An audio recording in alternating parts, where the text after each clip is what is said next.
वित्त मंत्री निर्मला सीतारमण की ओर से पेश किए गए बजट के बाद हिमाचल में खुशी का माहौल है, क्योंकि इस बजट से हिमाचल को बहुत बड़ा लाभ मिलने वाला है। इसे लेकर के नेता प्रतिपक्ष जयराम ठाकुर ने वित्त मंत्री का आभार जताया है और कहा है कि राज्य के लिए टैक्स शेयर में 10% की बढ़ोतरी से हिमाचल को आर्थिक सहायता मिलेगी, जिसका फायदा प्रदेशवासियों को मिलेगा। जो एक बहुत बड़ी जो हमारे हिमाचल जैसे स्टेट के लिए जिसमें बहुत बड़ी मदद होगी, वो 10% की जो है उसमें इंक्रीज किया गया। जो टैक्स का शेयर जो है उसमें 10% के इंक्रीज होने की वजह से हिमाचल जैसे स्टेट जो आर्थिक संकट के दौर में से गुजर रहा है, उस स्टेट को जो है बहुत बड़ा उसमें लाभ मिलेगा।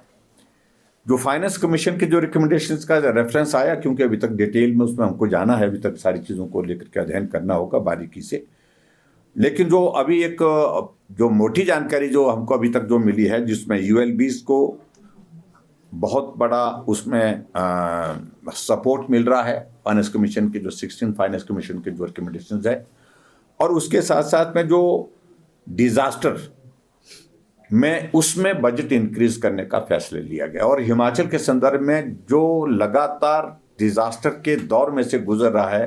पिछले 2023 के पश्चात, और पहले भी, इससे पहले भी डिजास्टर की घटनाएं हिमाचल प्रदेश में हुई हैं, उसमें बहुत बड़ी राहत जो है फाइनेंस कमीशन की उन रिकमेंडेशंस के माध्यम से हिमाचल को होगी। उस दृष्टि से एक बहुत बड़ा लाभ हमको और होता दिखता है। और टूरिज्म के सेक्टर में खास तौर से मैं इस बात का जरूर जिक्र करना चाहूँगा। टूरिज्म के सेक्टर में विशेष तौर से जो माउंटेन ट्रेल का जिक्र आया है, तो वो हिमाचल के संदर्भ में, और जिसमें 5-6 स्टेट्स उसमें और भी उसमें शामिल किए गए हैं, निश्चित रूप से उसके एक बहुत बड़ा लाभ उसमें होगा। और जो खास तौर से जो नेशनल इंस्टीट्यूट ऑफ हॉस्पिटैलिटी, ये मुझे लगता है कि टूरिज्म के सेक्टर में हमको नई ग्रोथ देने के लिए एक कदम उस दृष्टि से है कि नए लोगों को, नए नौजवानों को रोजगार के साधन भी उपलब्ध होंगे, माध्यम भी उपलब्ध होंगे, और उसके साथ साथ में रोजगार के साथ साथ में बहुत बड़ी एक अपॉर्चुनिटी टूरिज्म स्टेट होने के नाते हिमाचल प्रदेश को उसमें मिलने की संभावना है। बीजेपी प्रदेश अध्यक्ष राजीव बिंदल ने इस बजट पर बात करते हुए इसकी जमकर तारीफ की है और कहा है कि बजट में रोजगार सृजन की अपार संभावनाएं हैं, जिससे हिमाचल के युवाओं को लाभ मिलेगा, साथ ही हिमाचल की अर्थव्यवस्था को भी मजबूती मिलेगी। देश को फार्मा हब के रूप में विकसित करने की दिशा में यहाँ बहुत बड़ी प्राथमिकता डाली गई है। यानी बजट की जो पहली लाइन है, उसके अंदर फार्मा उद्योग को आगे बढ़ाने का संकल्प है, जिसमें नॉन कम्युनिकेबल डिजीजेस जैसे ब्लड प्रेशर है, शुगर है, मोटापा है और हार्ट प्रॉब्लम्स हैं,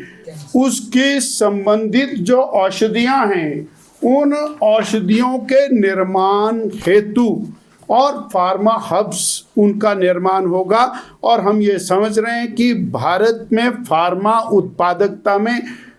हिमाचल प्रदेश सबसे ज़्यादा अग्रणी है। और माननीय अटल बिहारी वाजपेयी जी ने जब हमको इंडस्ट्रियल पैकेज दिया था, उसके बाद से ये फार्मा का विस्तार हुआ है। और अब जो बल्क ड्रग पार्क पिछली सरकार में श्रद्धेय मोदी जी ने हमको दिया, और इसी प्रकार से आज ये जो फार्मा हब की इंक्रीज है, इससे हिमाचल प्रदेश को एक बहुत बड़ा लाभ मिलने वाला है। काबिल गौर है कि वित्त मंत्री निर्मला सीतारमण ने अपने बजट के जरिए देश के युवाओं को एक नई उड़ान देने की कोशिश की है, जिससे हमारा देश विकसित राष्ट्र की श्रेणी में सबसे आगे आ सके और दुनिया की तीसरी सबसे बड़ी अर्थव्यवस्था वाला देश बने।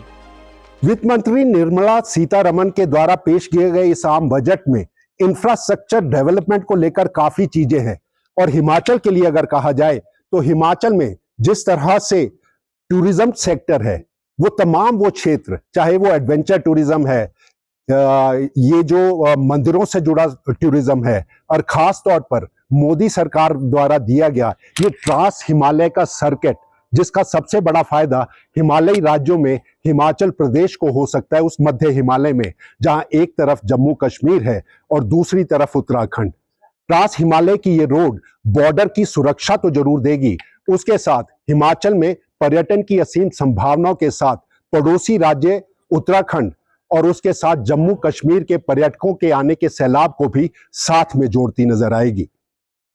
कैमरामैन सुभाष के साथ अरुण उनियाल, सूर्य समाचार, शिमला।